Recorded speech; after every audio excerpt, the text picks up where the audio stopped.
जय माँ इंद्राक्षी, जय अम्बे। इंद्राक्षी धाम में दर्शकों आप सभी का हम हार्दिक स्वागत करते हैं। आइए इस विशेष अंक में बात करते हैं होली पर्व के बारे में। आप सबको होली के पर्व की बहुत बहुत शुभकामनाएं, बहुत बहुत प्रेम। आप सब स्वस्थ रहें और सुखी रहें।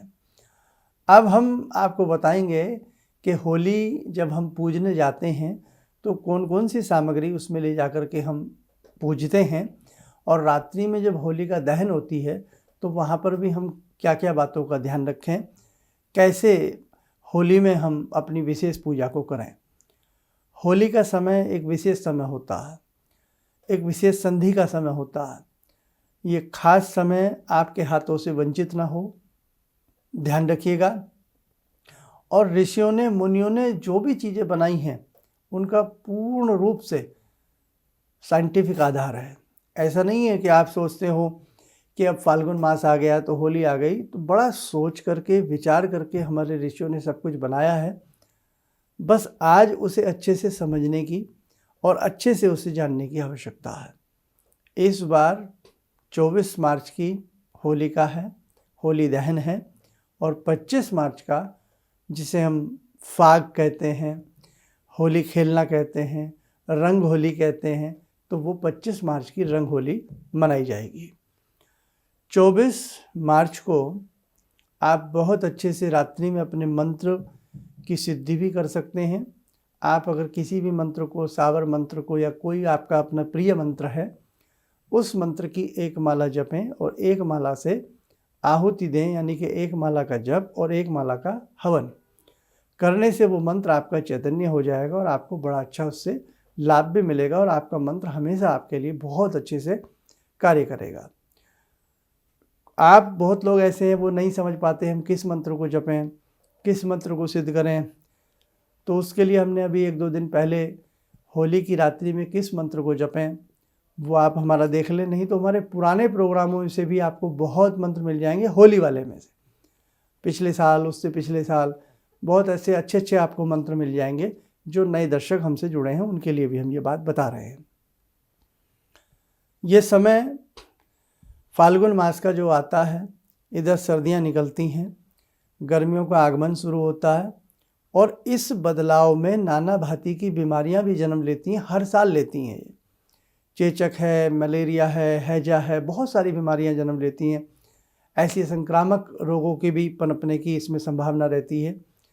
ऋषि मुनियों ने पहले से ही भांपा, पहले से ही जांचा।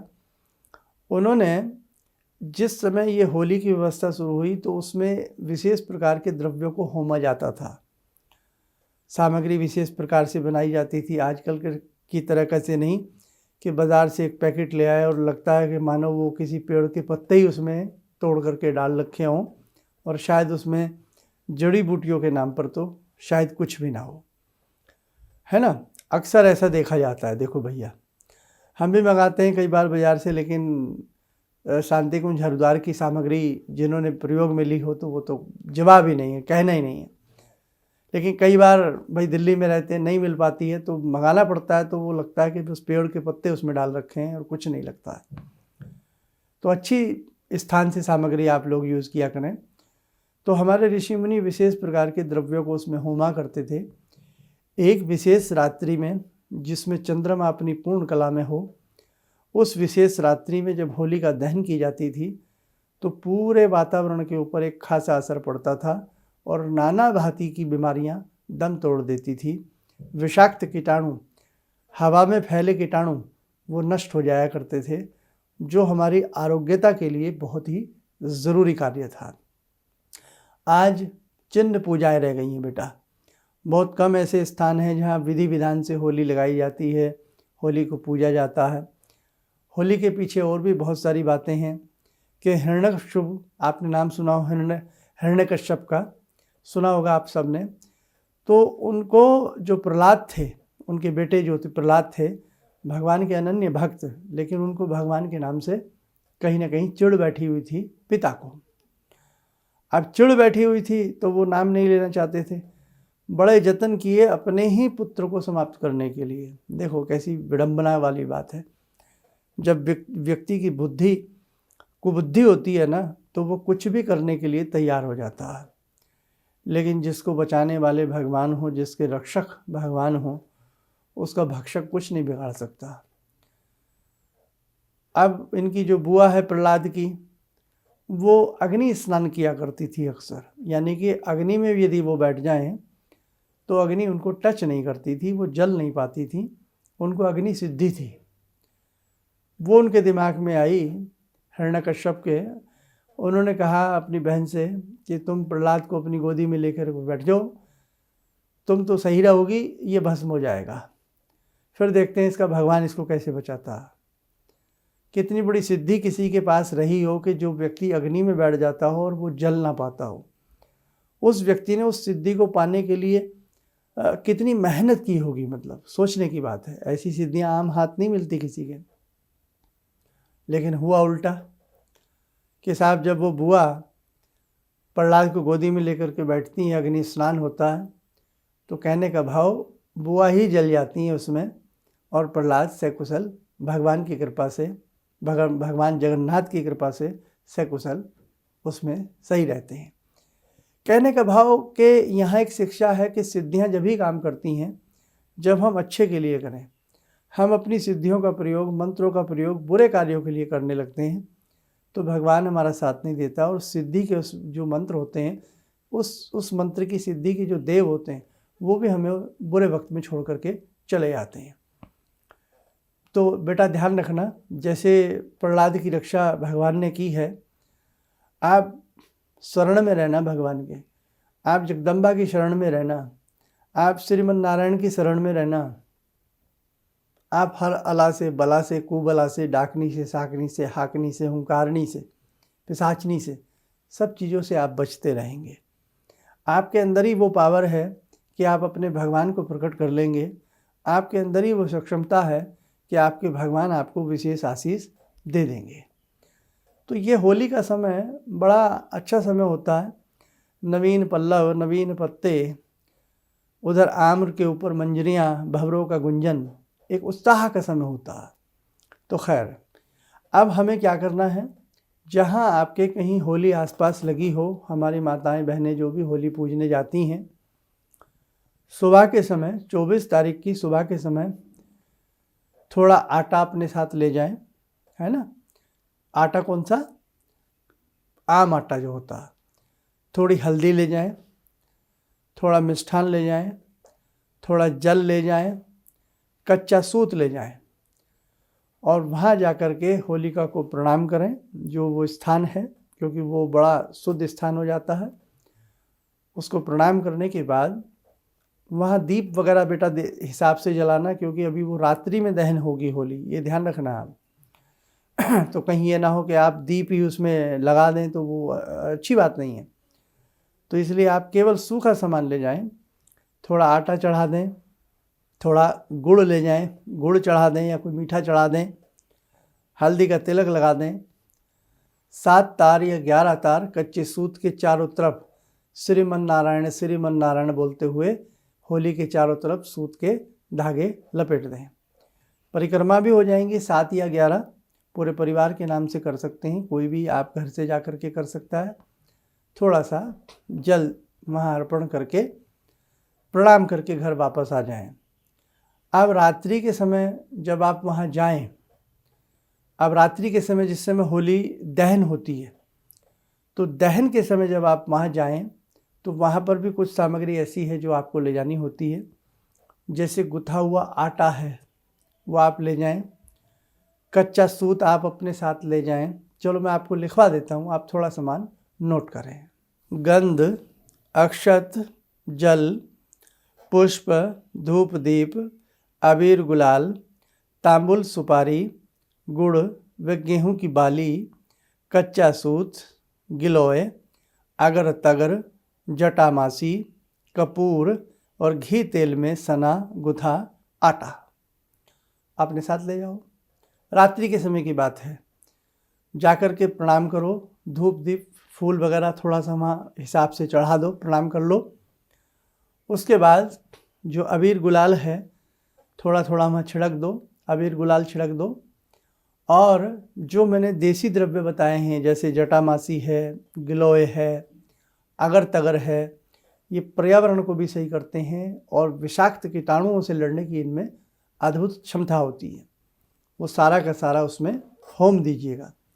कोई अच्छी सामग्री आपके पास हो, चाहे वो बाज़ार से लाई गई हो या बनाई गई हो, तो वो भी उसमें हम थोड़ी बहुत होम सकते हैं, उसमें डाल सकते हैं। ठीक है, ऐसा कर दीजिए। अब आप जो आटा ले गए हैं सना हुआ, उस आटे की थपेड़ी सी बना लो किसी प्लेट में रख के, और उसे चाकू से ऐसे काट दो या घर से काट के ले जाओ, घर से काट के ले जाओ या काट दो कि भाई जो भी मेरे ऊपर कोई नज़र है, दोष है मेरे घर पे, मेरे परिवार पे, वो सब कट जाए और इसी होली में वो भस्म हो करके नष्ट हो जाए। तो वो तेल में सना आटा, गुथा हुआ टाइट सा आटा, थोड़ा सा, बहुत ज़्यादा नहीं, कभी इतना सारा ले जाएं आप, थोड़ा सा, उसमें वो जलती होली में ही उसको आप डाल दें। बड़ा अच्छा उपाय है ये, बड़ा अच्छा टोटका है। अब बचा कच्चा सूत है, तांबुल, सुपारी, जो भी आप ले गए हैं वो सब उसमें होम देते हैं, डाल देते हैं। अब जो आपके पास बचा है कच्चा सूत, ये अद्भुत उपाय है। अपने पैर के नाखून से, यानी कि अपने पैर के अंगूठे से लेकर के सिर तक, हेड टू हिल्स, तो ये आप उसको नाप लें, घर के प्रत्येक सदस्य के बराबर नापते रहें और होलिका में डालते रहें, नापते रहें, होलिका में डालते रहें। क्या सोच करके कि इस कच्चे सूत में मेरे समस्त रोग आ गए हैं, समस्त संकट आ गए हैं, और ये जल करके इसमें भस्म हो जाए। ऐसा करने से साल भर रोगों से हम बचे रहते हैं। कोई बुरी नज़र हो, कुछ हो, उससे भी हमारा बचाव बना रहता है। ये होलिका दहन के समय की बात है, और होलिका जब दहन हो रही हो तो हमें हरे गोविंद मुरारे कुछ भी आपको याद हो, श्रीमन नारायण का कोई मंत्र याद हो, ओम नमो भगवते वासुदेवाय, कुछ भी आपको याद हो, तो मंत्र पढ़ते हुए होलिका के हमें 3 या 7 या 11 परिक्रमाएं कर लेनी चाहिए। इसके उपरांत गेहूं की जो बालियां हैं, नवा अन्न, नवा अन्न भी, इसको होलाका का शब्द का मतलब भी होता है नया अन्न, होलाका से ही बना है होली का शब्द, और बहुत सारे कारण हैं। तो जो आप गेहूं की बाली ले गए हैं, अगर मिल जाए आपको गेहूं की बाली और गन्ना मिल जाए, तो गन्ने के ऊपर ही गेहूं की बाली बांध लो आप, लेकिन हिसाब से, या गेहूं की बाली को आराम से भूने, तो एक नवा अन्न जो होता है, हमारे खेतों का जो अन्न है, या आप जो हर व्यक्ति की तो खेत नहीं है, लेकिन फिर भी लोग गेहूं की बालियाँ लाते हैं, अच्छी बात है। वो उसका भी सूचक यही है कि जो अन्न आया है इस प्रकृति में, वो पहला अन्न हम अग्नि देवता को अर्पण करते हैं। इस अन्न में बरकत हो, इस अन्न में सुपाच्यता हो, ऐसी कृपा हे अग्निदेव, हे यज्ञदेव, हे श्रीमन नारायण आपकी पूरे समस्त संसार के ऊपर बने, है ना। इस अन्न में वो कृपा आ जाए आपकी, इसलिए हम गेहूं की नवीन बालियों को उसमें भूनते हैं। ओके, अब हम जैसे गन्ना है तो मीठी आहुति, जैसे स्वस्तिकृत आहुति होती है हवन में, तो ऐसे ही जो किसान भाई हैं वो अपने गन्ने को उसमें भूने, और भून करके, हमें तो बहुत बहुत याद है, निकाल के फड़ाक से उसे ज़मीन पे मारा करते थे, आवाज़ आया करती थी, और वो गरम गरम गुनगुना सा गन्ना, और उसमें से गिलोरियाँ निकाल करके सब मिल बांट करके खाया करते थे, हैं। और उसके बाद फिर वहीं भजन, नृत्य, कीर्तन होता था, गरम गरम सूजी का हलवा बनता था। ऐसा नहीं है कि हलवा अब नहीं बनता है, सब कुछ होता है, लेकिन भैया जो एक समय, एक सही मित्रों के साथ और परिवार के साथ, एक समाज के साथ जो समय एक अच्छे रूप में गुजरता है ना, उसकी बात ही अलग होती है। तो वो सब हुआ करता था। अब तो मुझे नहीं लगता कहीं कुछ ऐसी बातें होती हैं। तो जितना आपसे बेटा हो सके उतना आप अच्छे से करने का प्रयास करना। तो ये आपका होलिका पूजन हुआ। फिर अपने घर आ जाएं, घर आकर के अपना भोजन प्रसाद लें, बच्चों के साथ बैठें उठें, और फिर रात्रि में आप जो मंत्र हमने बताया उस मंत्र की सिद्धि करें, या आपके कोई पिछले मंत्र हो उनको सिद्ध करें। 10 बजे से लेकर के 12 बजे के बीच में 2 घंटे आप मंत्र पढ़ें।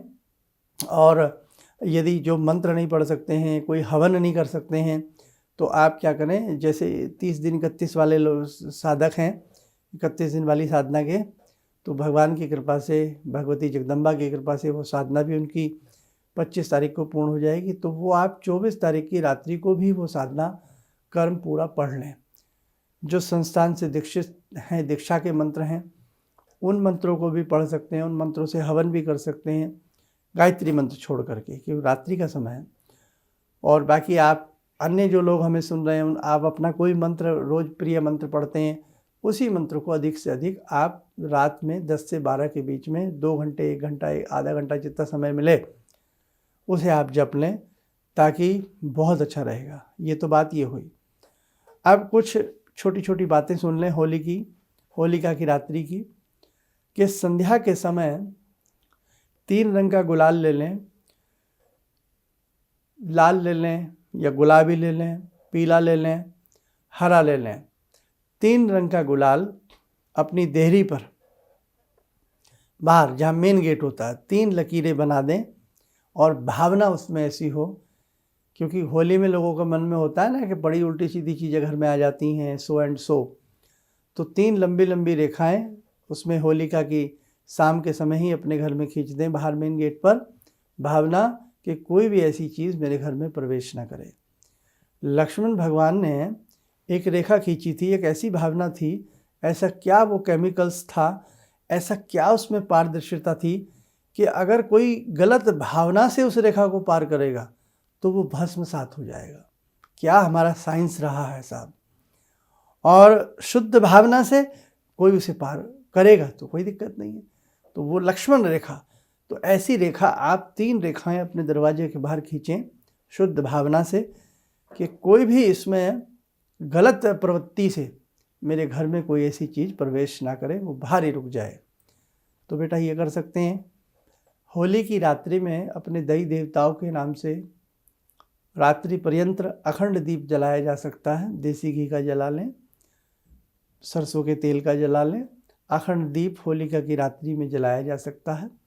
और होलिका के दिन यानी कि 24 मार्च को संध्या के समय यदि आप अपने घर में ही हैं, अब जैसे हमारे विदेश के बहुत साधक दर्शक हैं, आप में बहुत शहरी लोग हैं जो हाँ होली उन्हें नहीं दिखती है, कहाँ होली जलती है, कहाँ क्या होता है, तो आप अपने घर में ही अपने भजन पूजन में ध्यान दें।